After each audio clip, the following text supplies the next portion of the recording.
Welcome to the Child Abuse Awareness and Prevention Training course. These materials were created by the Office of Risk Management at Iowa State University to share policies and best practices when interacting with youth.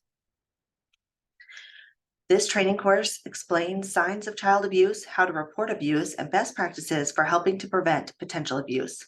We appreciate your attention and commitment to ensuring child safety within our university community. Every year, Iowa State University hosts more than 150 wide-ranging youth programs. It may surprise you to know that through these programs, more youth participants come to the ISU campus than enrolled students each year. As such, all parts of our campus community are responsible for being educated and aware of child abuse indicators, child abuse prevention, and what to do if you suspect child abuse. This training is required for anyone interacting or affiliated with ISU youth programs attendees. We hope you will take this time to contemplate the difficult nature of child abuse and learn something new. The training should take approximately 45 minutes to review and will end with the required multiple choice answer quiz. The quiz will assess your understanding of the information presented. This training does contain sensitive topics, which include sexual and emotional abuse of children. It may be triggering and overly uncomfortable for you. Please know that an alternative option to this training is available by emailing youth@iastate.edu. If you need support, please reach out to counseling services. Throughout the presentation, we will be referencing several ISU policies. The complete policy language for ISU policies can be found in the ISU Policy Library. Programs involving youth are an important component of ISU's service and educational mission. Working with youth involves special responsibilities and authorizations. These responsibilities and how a youth program is defined is found in the Youth Activities, Pre-Collegiate Programs, and Camps policy. This policy is often referred to as the youth policy. Some examples of a youth program are camps, clinics, workshops, and potentially on-campus research. Let's define some roles we reference throughout this training. The terms youth, minor, and child can be used interchangeably. A minor is defined as an individual under the age of 18 who is not enrolled at Iowa State University. Those who fall under these policy exclusions fall under other policy areas. There are 3 types of program positions that are defined in relation to youth programs. Some examples of each of these positions are included on this slide. A program sponsor is the entity that operates the youth program. A program leader is the authorized adult responsible for youth program management and operation. The program leader must also be either Iowa State faculty or professional or scientific staff. A program staff person is someone who provides part of a program and or has a contact with the youth participants. This could include employees or volunteers. Background check screenings are needed annually for faculty, staff, students, and volunteers who work with or interact with youth during an ISU youth program. The setting and supervision an employee or volunteer will interact with youth helps determine what type of background check is performed. At minimum, people interacting with youth at Iowa State University must have a National Sex Offender Registry check annually. Background checks are conducted through HireRight, our approved background check provider.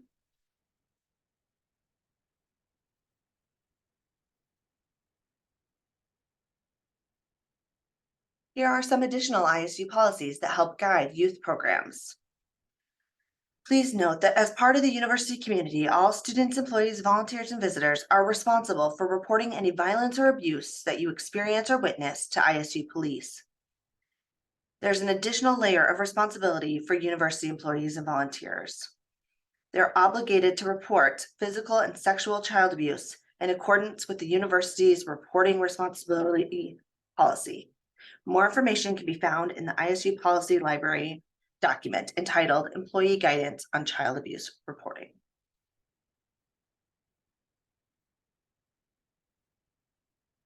Please also take special note of the Clery Act. The Clery Act was passed in 1990 to provide information to the campus community about crimes and campus security procedures to allow individuals to make informed decisions to keep themselves and their property safe. As it pertains to ISU youth programs, please note that visitors to campus should be confident that safety and security procedures are in place for a variety of possible scenarios, and that a system has been established for notification of youth program staff in the event of a campus timely warning or crime alert notification.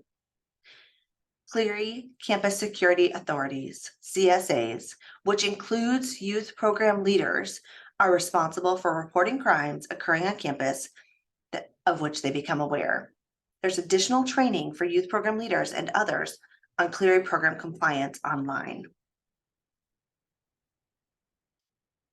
Let's explore some basic information about child abuse. Child abuse can be categorized into four main types: physical, which would include the non-accidental use of physical force; neglect, which is the failure to meet a child's basic needs. This could include withholding prescriptions or not providing food or water; emotional or psychological. This would be behavior that impairs a child's psychological development or sense of self-worth; and sexual. This could include a wide range of behaviors and conduct, including sexual activity upon a child. Let's break down the types of abuse and their frequency. In this data, if a victim is reported with two or more different maltreatment types, the victim is counted in multiple maltreatment types categories. The most common type of abuse is neglect, seen in 3 out of 4 cases. 1 of every 5 cases includes some type of physical abuse. Sexual abuse occurs 10% of the time, and emotional or psychological abuse was identified in 6% of the cases.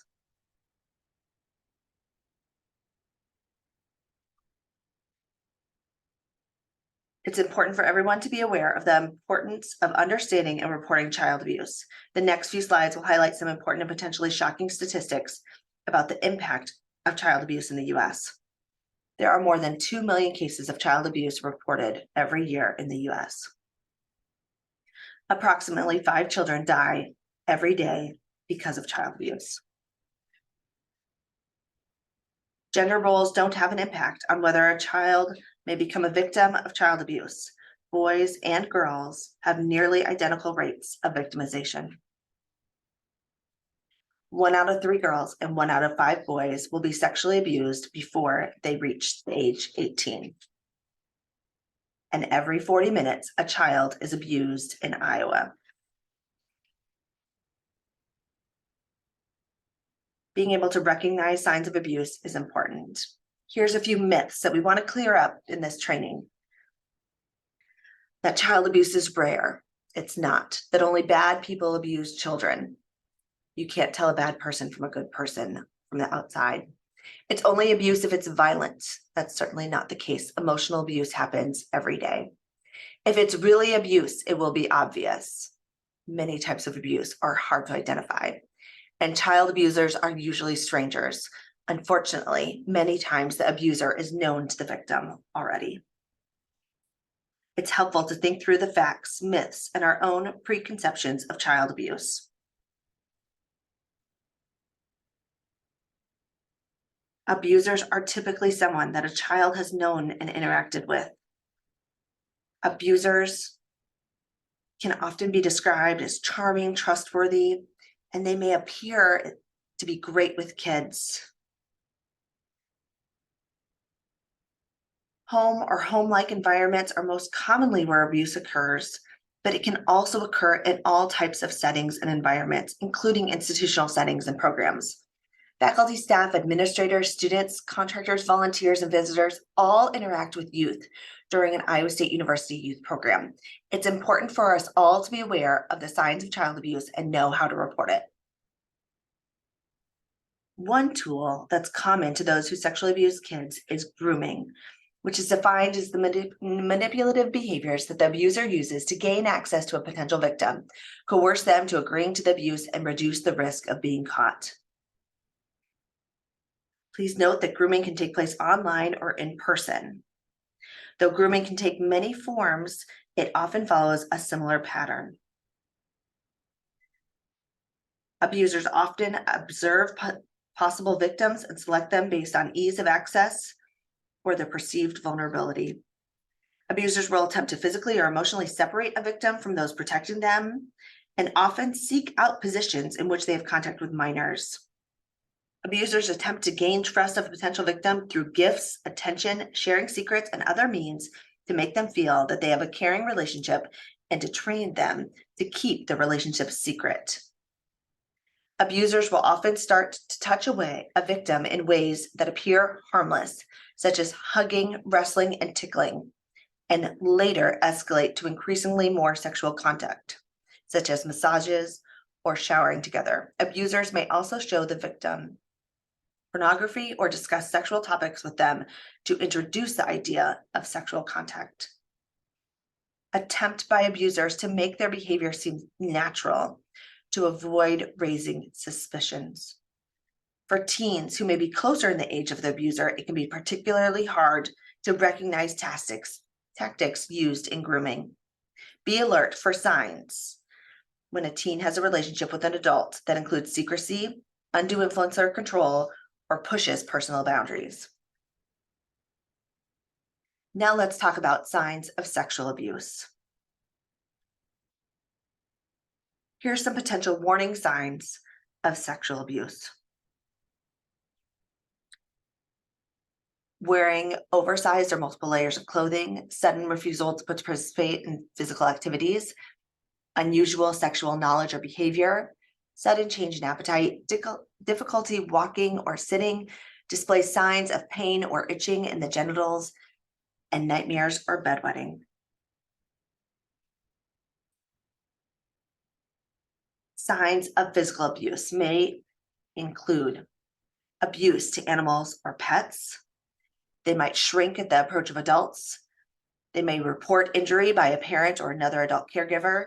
They may have unexplained burns, bruises, broken bones, or other physical injuries. They may have fading bruises or other marks after an absence from school. And they may be frightened of parents or guardians or cry when it's time to go home. Here's a few signs of emotional or psychological abuse. They may have extremes in behavior, such as overly compliance or demanding behavior, extreme passivity, or aggression. They may be inappropriately infantile or inappropriately adult. They may be delayed in physical or emotional development. They may lack of attachment to parents or guardians, and they may have attempted suicide or self-harm. Some youth are more vulnerable than others to abuse. These youth can benefit from extra sensitivity, awareness, and support. Vulnerable youth could include those that have few trusted adults looking out for them, parents who are often gone or distressed, and those that experience a trauma like losing a parent. Vulnerable youth may have homes that are unstable or unsafe and may be isolated because of a marginalized identity. There are behavioral indicators like low self-esteem, lying, or defensiveness for vulnerable youth as well.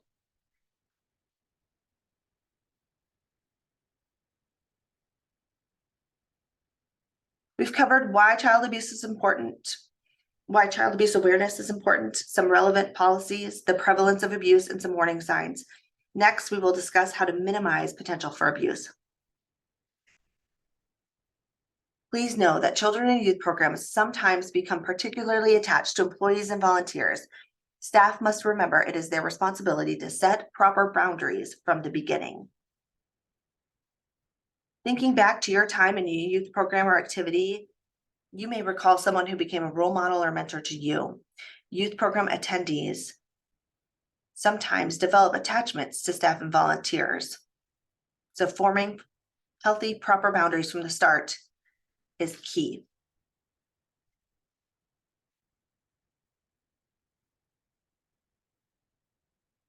Here's a few standards of youth programs on what you should do as program staff. Please be sure to communicate in public areas and avoid private one-on-one interactions with minors. Be sure to implement equal treatment to all. Provide clear instruction. Avoid electronic devices, especially in restrooms, and always keep doors locked in the residence halls. The following actions may be appropriate in certain settings: handshakes, high fives, and hand slapping, pats on the shoulder or back, side hugs, holding hands while escorting children below the age of 18, other brief contact intended to comfort distressed children below the age of 12, teaching a physical technique that requires hands-on instruction, assisting disabled minors who may need assistance, and any contact to aid an injured minor.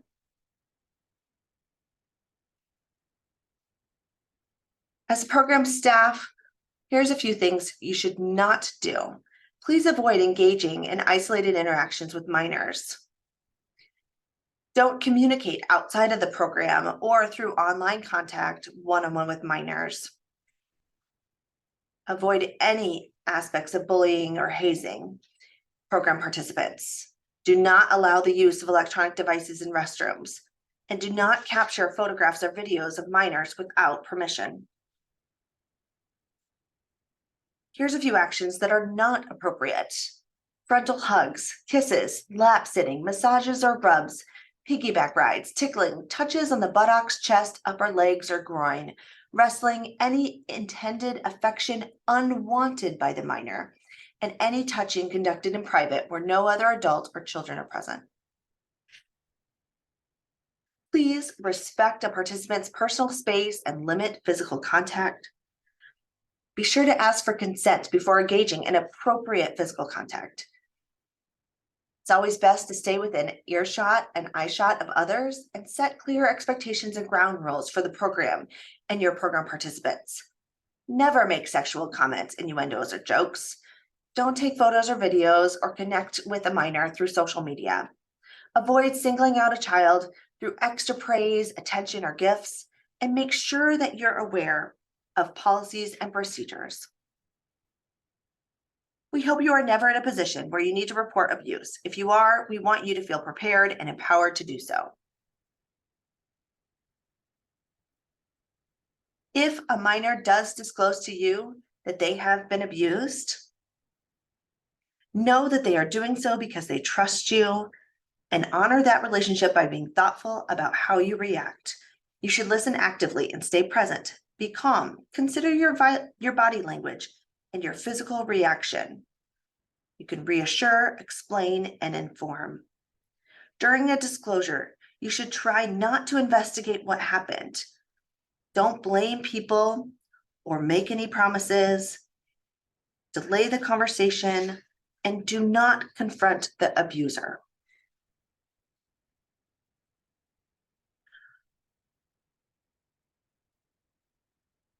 All university employees must report suspected physical or sexual abuse to ISU police. Employees who are mandatory reporters of all forms of child abuse per state law must report to the Department of Human Services. Those who are not required to report to DHS are strongly encouraged to do so. As we noted earlier, the university community, students, employees, volunteers, and visitors are all responsible for reporting any violence or abuse that they experience or witness directly to ISU police. Regardless of your role with the youth program that you're assisting with, it's important that you take responsibility to report directly any violence or abuse that you become aware of.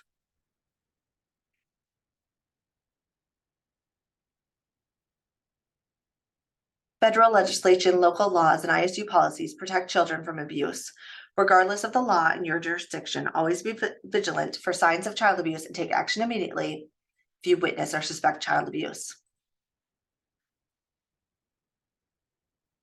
If you see a child in imminent danger, immediately contact law enforcement to provide immediate assistance to the child. Law enforcement is the only profession that can take a child into custody in that situation. After you've notified law enforcement, then call the Iowa Department of Human Services. To report a suspected case of child abuse, please call the ISU police, or for emergencies, remember to just dial 911. Then call the Iowa Department of Human Services. And finally, follow up by making a written incident report within 24 hours to Iowa State Office of Risk Management.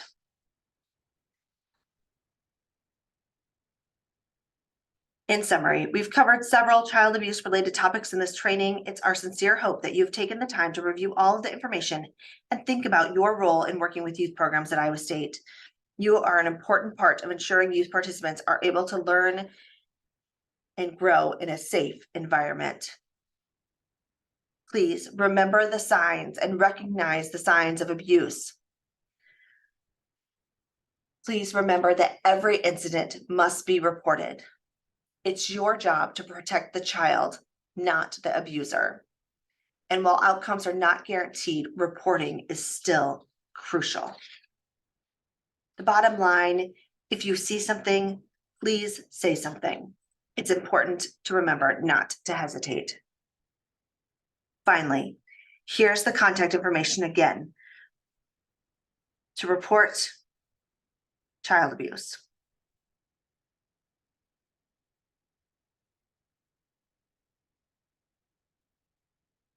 And some additional resources for further learning that are also available on our website.